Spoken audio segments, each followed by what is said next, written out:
Good fucking morning, everybody. I hope everyone is kind of sober after a weekend in Vegas.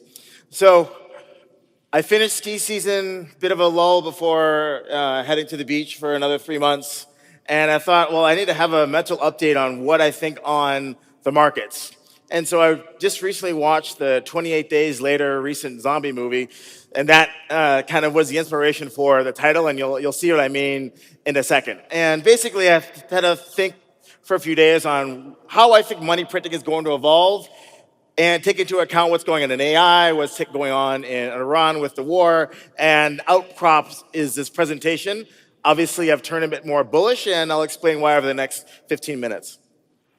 So, obviously, we can't ignore that there is a war going on right now. So I have to make a few assumptions in this presentation before I get to my eventual thesis. Number one, I hope that we're all not going to die in a nuclear holocaust. If we do, it's not investable, so it doesn't fucking matter anyways. So let's put that particular worry to the side. And number two, that the markets are going to look through this event as something short-term-ish, whatever that means, and it's time to think about money creation and money printing and what that means for Bitcoin. So every morning I get up, and if I want to dissect what's actually happening, at least for my portfolio in reference to the war, I just pull up this chart on Bloomberg that I created, and it's the 6-month futures contract on WTI oil minus the front month. And I'm really interested in the spread and the evolution. And so all I care about is, are there enough commodities and oil flowing through the strait, irrespective of the propaganda that I read from Donald Trump or from the Iranian side on what's actually going on in the strait? I just look at the prices. And as we see, it's kind of improved, meaning that front-end prices are tending towards the back end, which says that, yeah, shit's fucked up, but it's not like super duper fucked up, so I can ignore it and continue on thinking about other things. So, whenever I get on stage, I'm always talking about money printing. And the evolution of my thinking from the last essay that I published about a few 4 weeks ago is that on a medium-term basis, that liquidity is going to turn positive. And so if we think about on the negative side of the things, there's the AI deflation. And people have been talking about all of the knowledge workers who have or will lose their jobs because of very efficient and cheap models that can do knowledge work. I wrote an essay a few months ago about my expectation about what these losses could be. I'll put some charts up in a second. But that's on the negative side. I think that could be sort of a multi-$100 billion issue for the banking system.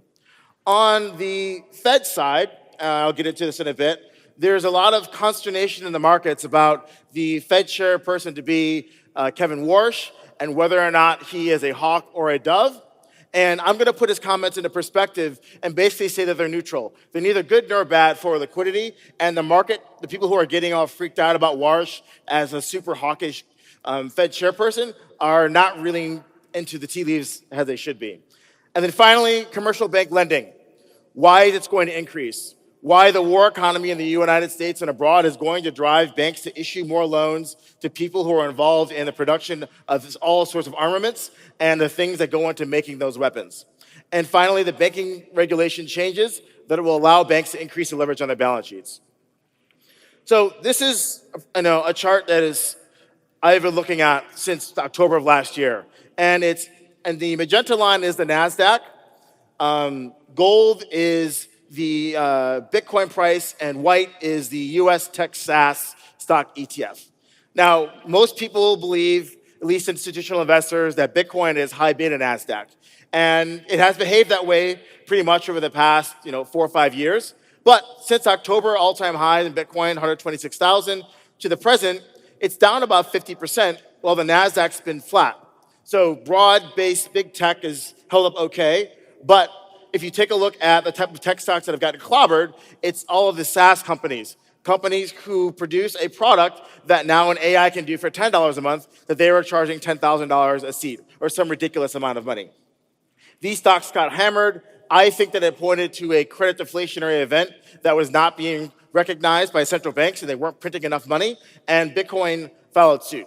And this is pre-war, so I ended this chart on February 28th. So, and this is another wish of mine, is I want to fire all of my human accountants and lawyers. I spend way too much money on this shit. I can't wait for Claude to take over. And that is going to have a very bad impact on anyone who has loans out to these folks who earn, very, very good salaries. And this is basically sort of my thought process on AI being the new subprime and what that could mean for the commercial banking system. And I think this narrative drove Bitcoin lower from October till the US-Iran war started in late February. But since the war has started, Bitcoin has outperformed. It's outperformed NASDAQ and Magenta and outperformed the SaaS stocks. And basically, I think that Bitcoin is now focusing on wartime inflation.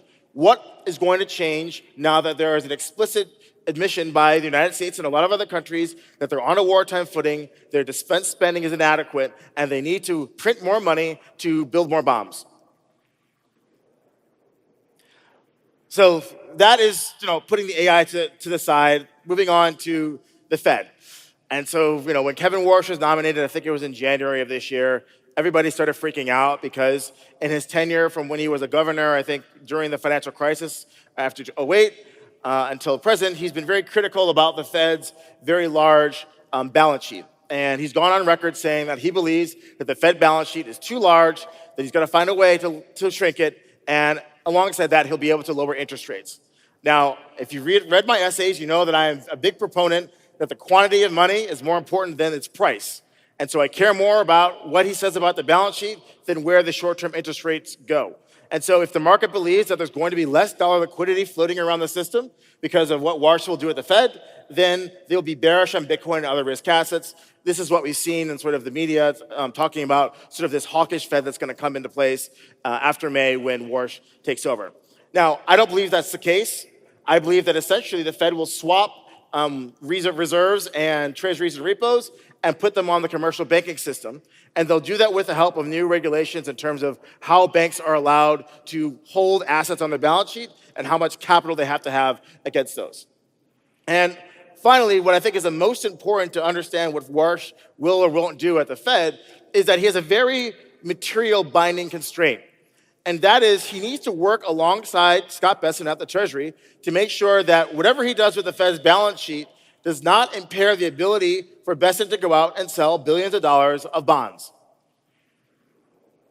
So here is a very simple balance sheet. There's no numbers because I know that's a little bit complicated for some people. So on the asset side, treasuries, mortgage-backed securities, and repos. So these are the things that help people finance the purchase of treasuries.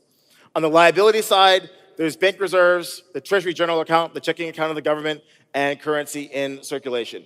And essentially, from 2008 to the present, the Fed boosted its liabilities in the terms of bank reserves and bought assets from the banking system. That's treasuries, mortgage-backed securities, and repos. And when Warsh says that the balance sheet is too large, he's saying that the Fed owns too many of these debt securities, and he wants to be able to reduce that balance sheet. So again, he could sell bonds. That's very disruptive to the market. Or what I think and what has been hinted at is that he'll do a swap with the US banking system. Now, the bank balance sheet, commercial banking balance sheet, again, has Fed reserves as an asset, something like $3-ish trillion that they have on balance with the Fed. They have loans. On the funding side, deposits and shareholders' equity. And so for a certain size of balance sheet, you have to have a certain amount of equity against it, and that's sort of capital adequacy ratios. And so what needs to happen is that the Fed and the banks need to swap.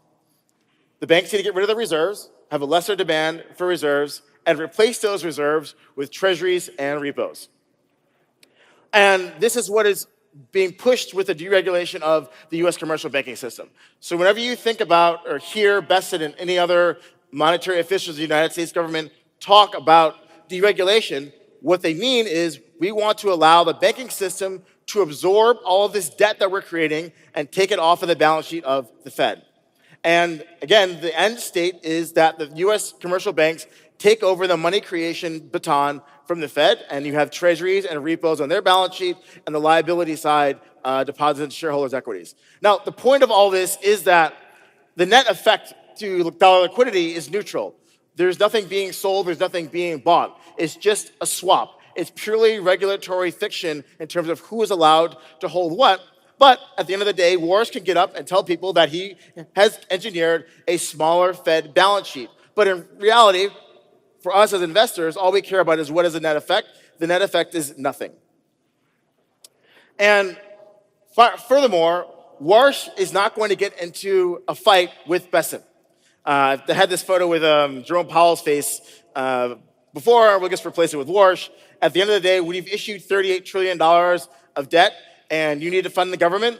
The Federal Reserve will do what it's asked to do, which is make sure that the market is orderly so that people can buy this debt. And looking at spending. So this is a chart of the fiscal year. It's October to September. And as we can see, deficits from the COVID period to the present, largest peacetime deficits in the United States history, and fiscal year 2026, slightly tracking as a larger deficit than 2025. Now, the point of all of this is that the US Treasury is not going to spend less money. Donald Trump is not talking about how he's going to reduce spending in a dramatic fashion. That Doge thing happened last year. It's all forgotten about.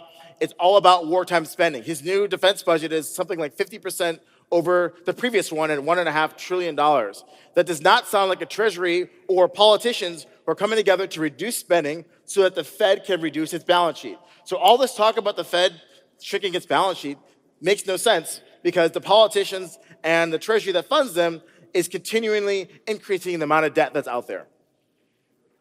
Here's another graphic. Who is buying the debt?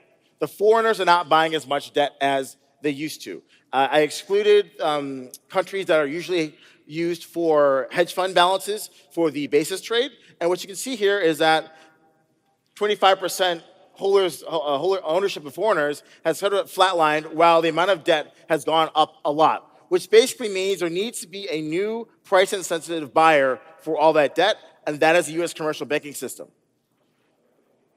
Now, the banking system can increase the amount of debt because of new regulations that just went live on April 1st of this year called the Enhanced Supplemental Leverage Ratio, and basically allows banks to hold less reserves and other types of assets against the loans and other things it has on its balance sheet. And this means that large banks like JP Morgan and Citibank can onboard more treasury and repos in the market and take that rollover from the Fed. And for smaller banks, the engine of lending within the United States economy, they can increase the amount of construction and industrial loans that are out there. And S&P Global estimates that this ESLR balance sheet reduction will generate $1.3 trillion of new loans. Now, why will banks have demand for loans? One of the criticisms about this analysis from some of my other macro friends is that they claim the banking system is not creating enough loans or there's not enough demand. Well, we have a great source of demand, that is the U.S. Department of War. They not only will put in equity into certain deals, they'll guarantee off-take production, and banks, seeing that companies have a guaranteed customer that is a government that can print money, they will lend to them. They'll also lend to the resource miners who are mining the critical resources that go into making bombs. And finally, all of the AI capex is now a national security concern. And so when a hyperscaler runs up against the ability not to finance their debt out of free cash flow and they go to the market, they will find willing large banks with a massive balance sheet to support that debt. So monitor construction industrial loans. You can get it, I think, on a weekly basis from the Fed. This is just a chart from Bloomberg. The credit must flow.